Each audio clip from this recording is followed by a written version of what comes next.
পাঁচতলায় তো নাইরে শান্তি আছে শান্তি গাছতলায়। এই গাছতলা বয়ে খাওয়ার যে শান্তি এই শান্তি ঢাকা গেলে জীবনও খুঁজা পাবো না। ঘরে কারেন্ট গেছে লেগে গাছতলা বয়ে খিচুড়ি খাই। ঈদের সময় একদিনে 2-3 বার কারেন্ট যায়, এটা কোনো নতুন ঘটনা না। ভাই প্রতিদিন মুরগি দেওয়া হইতাছে, জি গেলাম বাবা খাবা, বাবা টুনুর টুনুর করে হাইটটা আয়া পড়তাছে খাই। ভাবি আবার করলে একটু খাওয়া দাও, দেখো খাইনি, আমার হাতে আবার খাইতে চায়। বাবা আবার 1 নালার পর 2 নালা নিছে, তারপর আবার খাইতে চায়। পরে বেড়া এলো আমাকে মাইপুতের আবার নিতে 2 দিন তো হয়ে গেছে। পরে আমি আবার কইলাম 2 দিন কইছি থেকে 2 দিন পরে আহা লাগে, আর কয়দিন পরে এলে কি হইতো? শর্ত আর বেড়ান লাগবো না, আমি আমার পোলারে থেকে না থাকতে পারি না। এই একবারে পোলা লেগে প্যারান পুইরা যায়। পরে আইসে মতো বুয়ার ঘরে বহায় না বহায় কামে লাগাই দিছে। বুর কেলার ছড়াটা আবার বাতুইয়া যাইতেছে গাছে থাকতে থাকতে। বড় কাকুরে কইছে আবার আডে নিয়ে ব্যস্ত। কাকু আবার কইছে একলা আমি পারমু কেমনে, এখন বাড়ি বাড়া মানুষ আছে সবাই মিললা দইরা পাইরা হালাই। পরে দেখে জামাই হয়েছে, আহো জামাই কেলার ছড়াটা কাটি। পরে আমার কাকু ভাইয়া বেড়া 3 জনে মিল্লা করার ছড়াটা কাটি। কলাও আবার আমার বুল্লাহান গাছে ঝুলতে ঝুলতে বাতুইয়া যাইতেছে। এটা আবার আমার কাকু আডে ব্যস্তে যাবে, ব্যস্তলে আবার আমার বুর অনেক টাকা ইনকাম হইব। আমার বুর যত কিছু কেনা বেচা সবকিছু আবার আমার কাকু আডে নিয়ে বেচা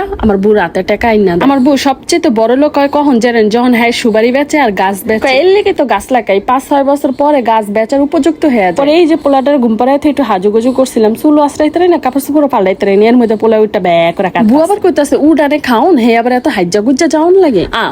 দেখ বুড়া মাতারে কইলোটা কি উডানে খাওন, হাতে কি হইছে? কি মরাবাড়ির খাওন খাইতে যাই, দাওয়াত খাইতে যাইতেছি না তো একটু হাজন গাজন লাগবে। বুড়া হইছে বাতাসে মনে হয় না দাদারে কোনোদিন একটু ভালো কাপড় চোপড় হাজ্জা গুজ্জা দেখে। অনেক হাজ্জা আর হাজন লাগবে না, এখন কটা হাক পার তোর হাওড়ি লেগে লইয়া যাবি। হ্যাঁ মাউর লেগে দি পিড়ি তুতলে ওটা আমার হাক পাইরা দিতে কয়। হাওড়িয়া আমার না তোর নিলে খুশি হইবে। হ্যাঁ দাদি হাওড়ি হাক দিয়া দিছে, তো আমি এখন আবার খাইয়ালে জামগা না, আমার তো নিতে আসে। এখন বুক হইতেছে তোর হাওড়ির লেগে দানা সহ কটা হাক পাইরা লইয়া যা। পরে দানা সহ কতগুলো হাক পাইরা আমি খুঁতি বইরা লইছি, হোর বাড়ি লইয়া যাবো দেখ। আর এই দারে বেড়া দেখেন 1 ছাড়া কলা কাইটটা সেগায় বেটকে হেরপর হুইয়া রইছে। আমি ঘর দেখে কি আবার অজ্ঞান হয়ে যায় না, আমার দাদি একা থাকে তো ওই হিসাবে আলহামদুলিল্লাহ অনেক ভালো জিনিসই আছে। খরচ করে কিছু মানুষ ফেসবুকে পাদে ল্যাম্প জ্বালায়, তো আমি আবার এইটা করতে চাই না, যা আছে তাই দেখাইছি। গুছায় রাখলে বিল্ডিং ঘরের থেকেও কিন্তু আমার এই টিনের ঘরটা অনেক সুন্দর দেখ। কিন্তু আমার দাদি তো একা থাকে, হ্যাঁ তো আর গুছায় রাখতে পারে না। আর এখন আবার একটু বয়স হয়েছে না, নরম হয়ে গেছে, এখন কথাবার্তা চলাফেরা সবকিছুই নরম হয়ে গেছে, এখন আরো কিছু পারে না। দেখেন না ফ্রিজটার কি অবস্থা, এটাও বলে একটা ফ্রিজ দেখা মনে হইতেছে কি বাঙালি দোকান থেকে টোকায়। একটা কথা কি জানেন, ফ্রিজের মধ্যে যা কিছু আছে এই একটা জিনিসও কিন্তু আমার দাদির না। হ্যাঁ তো ঘরে রাইন দিয়ে খায় না, হ্যাঁ তো বাজার পাইবো কই থেকে? হ্যাঁ কি রানতে জানে এখন? হ্যাঁ খায় আমার কাকি গুলো, তা আবার তরকারি দা ভাত খায় না, হ্যাঁ মুখে আবার 12 মাসে ঘাও থাকে। হ্যাঁ খায় দুধ দেওয়া ভাত, দুধ আবার রোজ হিসাবে কিনা রাখে। ওই যে সামনে যে বোতল গুলা দেখলেন না ফ্রিজের সামনে, ওইগুলো হচ্ছে দুধের বোতল। কি আবার বোতল গুলা দেখে মাইন্ড করে না, সময়কালে এই বোতল আবার দুধ রাখার জন্য খুঁজা পাওয়া যায় না। একটা দুধ এক বেলার জন্য ঢাইলা ফ্রিজে রেখা দেয়, এই জন্য এই ছোট ছোট বোতল গুলা কাজে লাগে। তো আমার কথা হচ্ছে এই যে আমাকে বাড়ির মানুষগুলা ফ্রিজে জিনিসপত্র রাখে, এটা তো আমার কোনো সমস্যা না, কারণ বিল তো আর আমি দেন, আমার বাপে দার, আমার বাপের আত্মীয় স্বজন গুলাই তো ফ্রিজে রাখে। তো হেরা কি পারে না ফ্রিজটা একটা তেনা দিয়া মুসা দিয়া রাখি, আমরাই তো ব্যবহার করি তাই না?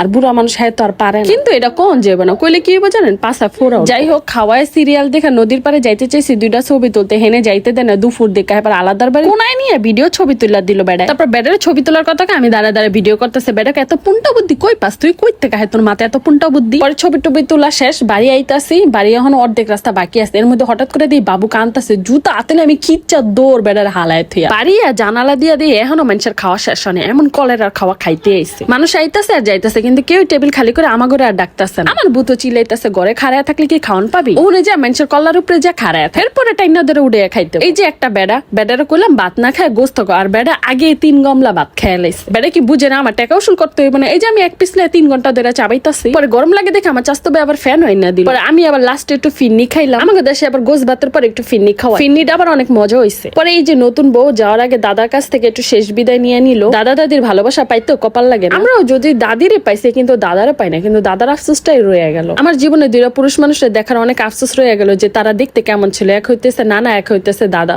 জন্ম কেন তার অনেক আগে আগে মারা গেছে। তো এই যে আমার ভাইজিরি নিয়ে যাইতেছে, তো ওর তো 1 বছর আগে বিয়ে হয়েছে, এখন তো কান্নাকাটি সবই বাসু হয়ে গেছে। তো এই জন্য আর কি ও চিল্লামিল্লা কাঁদতেছে না, আর ওর যাওয়াতে ওর ফ্যামিলির লোকও তেমন একটা কাঁদতো। তো এটা আমার কি লেগে জানি ভালো লাগতেছে না, কারণ তোরা মরাবাড়ির মতো কান্দস না, কে লেগে আমি আবেগের ঠেলা খুশিতে কান্না মান্দা বিদায় দিচ্ছে। তো এই যে এখন আমি চলে যাবো, আমার দাদি আবার আমার পোলারে সালামি দিয়ে বিদায় দিতা, যে বাবা আইসে বাবারে দেখে আমি খুশি 500 টাকা দিই। কিন্তু আমি এই টাকাটা নিয়ে আমি আর কি আলাদা ভাবে কইছি যে তুমি আমার পোলারে দোয়া কইরো, ওইটা আর কি ভিডিওতে ক্লিপ নেই। তো 500 টাকা না নিয়ে আমি 100 টাকা নিয়েছি, কিন্তু 500 টাকার আফসোস আমার মনে রয়ে গেছে, কারণ এটা গাছ বেচা টাকা। এই টাকা তো আমার হক আছে, বিয়ার আগের থেকে আমি এই টাকাটা অনেকবার মারার খাওয়ার চেষ্টা করছি, কিন্তু পারি না, ব্যর্থ হয়েছি। তো টাকাটা আমি নিলাম না, কারণ হ্যাঁ ওষুধ পানি খায়, এই জন্য করলাম যে থাক। আবার আমার আব্বা বিকাশে টাকা পাঠাইছে, ওই টাকাও আমার আব্বু উঠায়ও না, ভাঙ্গেও। তো দোয়া করবেন সবাই আমার বুর জন্য। হ্যাঁ এখন একটু অসুস্থ, একটু না ভালোই অসুস্থ। এই যে আমি ঠ্যাং ঝুলাইতে ঝুলাইতে শ্বশুর বাড়ি চলে আসছি। দেখা হবে নেক্সট ভিডিওতে।